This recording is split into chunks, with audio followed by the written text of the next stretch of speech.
Kim Kardashian has been spotted hanging out with Pete Davidson lately, and if they end up dating, then we know for sure that there is a glitch in the Matrix. They were actually captured holding hands on a roller coaster while on a trip to Knott's berry farm. I'm your host, Johnny Rogers, and I'm going to tell you everything you need to know right here on IO. But first, if you happen to be new here, make sure you tap that subscribe button so you never miss another video. And with that out of the way, let's begin. Recently, Kim and Kourtney headed off to Knott's berry farm in California, and along with them was Travis Barker and Pete Davidson. In one photo taken from their trip, Kim and Pete were spotted holding hands while riding a roller coaster. I mean, that's not the craziest thing to latch onto the person beside you when you're scared by a roller coaster, but it still sparked a ton of rumors that these two were in fact dating. One source tried to squash those rumors and said that Travis knew Pete through MGK and Kim just performed with him on SNL. They go on to say, "They hang in the same circles, so they will be together from time to time. It's just friends hanging out." For some reason, also TMZ was on this date and snapped numerous photos of the couple getting on and off the rides at the farm, and later added that sources with direct knowledge of the couple confirmed that the pair were not dating. However, they did say that despite them not engaging in PDA, people on the ground who saw them enter and exit the ride said that Kim and Pete seemed to be isolated from the rest of the group.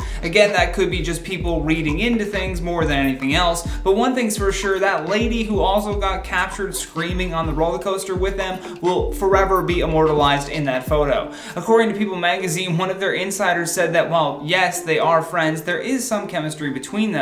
They go on to say, "Pete can be super charming and Kim loves the attention," then adding that they're having fun together. Now, a lot of people were speculating that Kim and Kanye were going to be getting back together. She was spotted at his Donda listening parties, and he even came to support her while she was preparing for her Saturday Night Live debut. However, another source shot down the potential for a reconciliation and said, "Kim and Kanye are friends, but that's it. She is still moving forward with a divorce. She loves having Kanye's support though. They were not in a good place around the time Kim filed for divorce. She is so happy that things are better now. It's all very beneficial for the kids." Another reason for there to be rumors about Kim and Pete dating probably has a lot to do with Kim's appearance on Saturday Night Live. On the show, Kim and Pete share a kiss during a live sketch for an episode where he plays Aladdin and she plays Jasmine. Not to mention, Pete already has a history of dating high-profile women that have come on to Saturday Night Live. I mean, there was Kate Beckinsale, Phoebe Dynevor, and he was engaged to Ariana Grande. As of this moment though, the pair are just friends, but as always, we would love to hear your thoughts on this, so don't forget to drop us a comment down below. I've been your host, Johnny Rogers, and until next time, stay classy, YouTube, or at least try.